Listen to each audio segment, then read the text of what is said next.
Good morning. How are you all doing?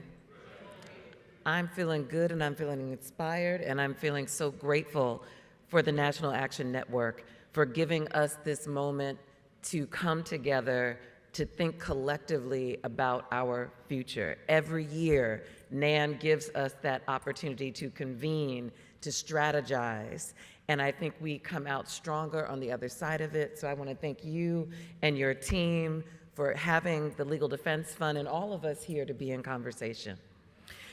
So let me say this.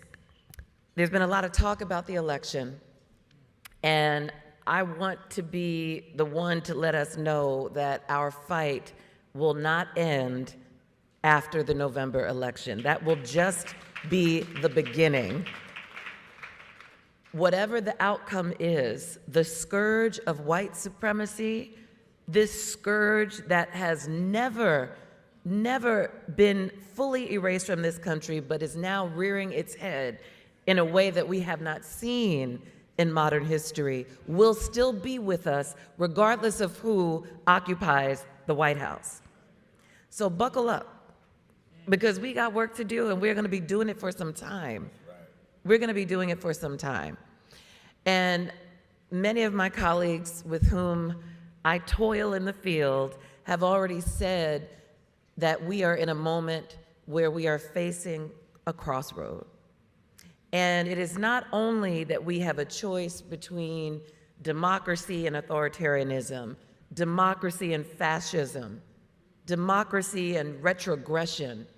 We actually have an opportunity to not only choose the right path, but to pave it and to put the guardrails up that we know aren't there and that have allowed us to be in this position of facing a crossroads. We shouldn't be relitigating things that we already won. We shouldn't be fighting for basic principles of freedom, but here we are. And we have to ask, why are we here? What did we not do that allowed us to be here? What did we not do? What did we not lock down? What did we not undergird to ensure that we would not roll backwards? Voting rights is certainly one of those issues. And so when I think about how far we come, and we've been invited to measure the movement, and by my yardstick, we have not done enough. And I'm talking about all of us who have enjoyed the society that Brown versus Board of Education delivered to us 70 years ago, where we can now go into any restaurant, we can go to schools and go to work and assume an integrated society will be there not only for us, but for our children, for our grandchildren, for our progeny. And we now know that that's not an assumption we have the luxury of making if we aren't willing to fight for it. And so when I think about the 70th anniversary of Brown versus Board of Education that we'll be celebrating on May 17th, when I think about the fact that this week we celebrated the passage of the Civil Rights Act of 1964, and we can talk about all the other important laws that came out of the Civil Rights Movement, what have we done? What are we delivering? What are people going to say 70 years from now about 2024? What are they going to say that we did? And I'm going to tell you, there is something we can do. We can register to vote.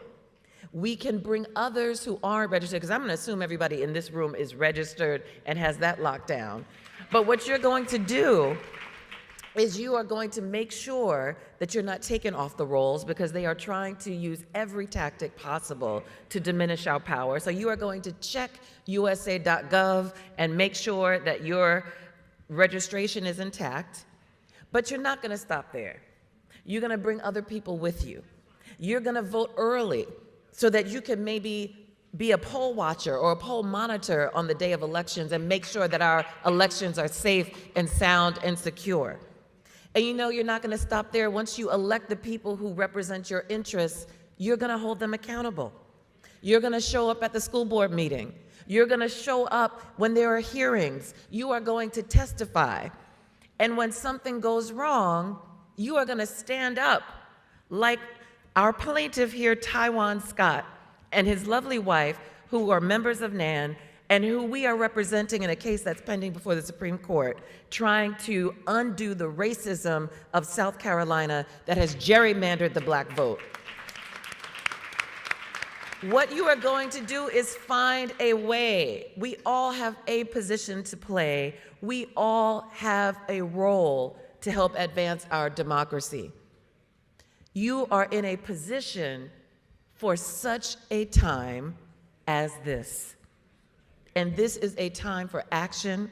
It's a time for us to come together and exert the power that has been so threatening and has led to the rollbacks that we see. Many of us like to say that part of the reason we're experiencing this backlash is because we have been winning. And it's true. We've made progress that was unfathomable at the founding of this country.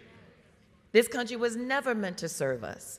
We have made America yield to us and to allow us to thrive in ways that our ancestors would find unbelievable. And it is our duty to make sure that we do not end that fight here. If the progress that you've made as we're measuring this movement, if all the progress that you can point to is personal, then you haven't done enough. That's right. That's right. Personal progress is not sufficient. A movement requires everyone to move forward. So we must move all of us forward in this fight. The Legal Defense Fund has been at the forefront of the legal fight for civil rights since 1940, when we were founded by Thurgood Marshall and a band of lawyers that had the vision of imagining a society that every other indication said was absolutely impossible.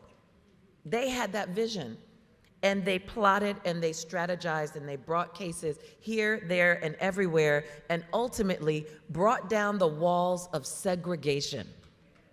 That was a tremendous feat. They were able to present their cases, represent communities and clients, bring in the social science research. You all know about the doll study.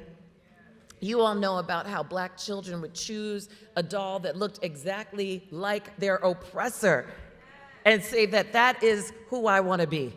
And that is the nice doll, that is the nice child. That's the brainwashing that we were subjected to, and we use that information to persuade a Supreme Court, a body of all white jurists, to recognize unanimously that separate but equal could not be consonant with the Equal Protection Clause. We did that. And from that came these other laws that gave protections to women, to people with disabilities, to the LGBTQIA community. We did that, and we can do it again. It takes that strategy, it takes this collective action, it takes activism, it takes these organizations working together to deliver that change. And so I'm grateful for this opportunity to be able to address you, and I ask that you activate yourselves, that we make sure that our progress is not personal, that it is collective, and that it is durable, and that we pass it on to the next generation. I will close with a quote that I love to say from Thurgood Marshall, and that is, "This is your democracy. Make it, protect it, and pass it on." That is a claim of ownership. We helped to build and create this democracy. We have to be the stewards of it. We inherited a legacy that so many sacrificed for. We need to know, what are we going to pay forward? What legacy are we leaving behind? What inheritance are we giving our children? We get to make that choice.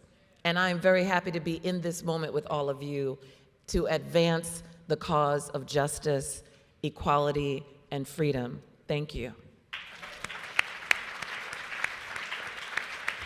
Janai Nelson, NAACP Legal Defense Fund. Give it up.